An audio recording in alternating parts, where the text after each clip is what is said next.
ఒక funny incident నేను మీతో షేర్ చేసుకుంటాను. ఏంటంటే మా అమ్మ చెప్పిందనమాట. మా తాతయ్య గురించి, మా డ్యాడీ వాళ్ళ డ్యాడీ.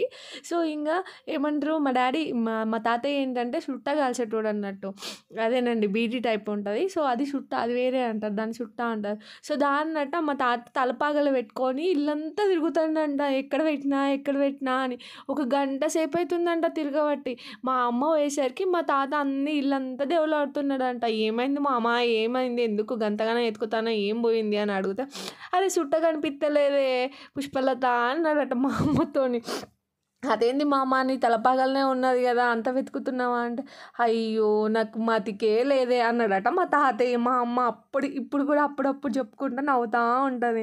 సో, గట్లుంటాయన్నట్టు. ఇంతకీ ఈ సామెత అంటే ఇది ఎందుకు నాకు గుర్తొచ్చింది అనంటే, మేము చుట్టి ఎళ్ళినప్పుడు ఒక తెలుగు భయ్య ఏంటి అంటే గోంగూర పచ్చడి తీసుకురమ్మని మా ఆయనకి చెప్పాడంట. యాక్చువల్‌గా మేము డీమార్ట్ వెళ్ళినప్పుడు అక్కడ చూసాం గానీ అక్కడ లేవు. సో, మా ఆయన మళ్ళా తర్వాత తీసుకుందాంలే అనుకున్నాడు. ఇగ పనిలో పడి మర్చిపోయిండు. వచ్చేసినాం అట్లనే. పాపం ఆయన రాంగానే మేము తెచ్చినాం కావచ్చు అనుకోని ఆశ కొద్దీ అడిగారంట తీసుకొచ్చావా అని. మా ఆయన పాపం ఏం చెప్పాలో తెలీక తీసుకొచ్చినా అని టపీమని చెప్పేసిండంట. అంటే నిజం చెప్పలేక. సో, ఏంటి అయ్యో! చెప్పేసినావు మరి ఎట్లా? ఏంది అని ఆలోచిస్తుంటే నాకైతే ఏమంటారు మన తెలుగు వాళ్ళు ఇంతకుముందు నేను ఒకసారి గార్డెన్‌లో గోంగూర కోసిన గుర్తుందా మీకు? సో, అది గుర్తొచ్చిందనమాట. మా ఆయనకి టపీమని అరే! ఇక్కడ గోంగూర ఉంది గదా! వాళ్ళు కూడా చుట్టికెళ్ళిపోయిండ్రనమాట. ఇక నాతోనేమో వాటిని తినరాయే. సో, ఏం చేసినా మా ఆయనని చెప్పిండు, దాన్ని కోసి, కడిగి చక్కగా పచ్చడి చేసి ఇవ్వే ఆ అన్నకి ఇచ్చేద్దాం అనేసి అనంటే, టకటక పోయి దాన్ని కోసుకొచ్చి మంచిగా పచ్చడి చేసి, ఇదిగో చూస్తున్నారు కదా!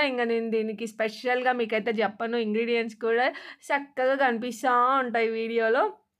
సో, ఇంగ ఏమంటారు చక్కగా దాన్నయితే తీసుకొచ్చి మిక్సీ పట్టి నేనైతే పచ్చడైతే చేసినా అనమాట. తర్వాత తీసుకెళ్ళి అన్నయ్యకైతే ఇచ్చేసాడు. ఆ అన్నయ్య హ్యాపీ. మా ఆయన కూడా హాయిగా టెన్షన్ ఫ్రీ అయిపోయాడనమాట. ఎందుకంటే ఒక విషయం ఒకటి తీసుకురమ్మని చెప్పినప్పుడు తీసుకురాకపోతే బావుండదు గదా! సో, అట్లా మొత్తానికైతే ఇలా జరిగిందనమాట. సో, వీడియో మీకెట్లా అనిపించింది? నచ్చితే తప్పకుండా ఒక చిన్న లైక్ ఇవ్వడం మర్చిపోవద్దండి ప్లీజ్.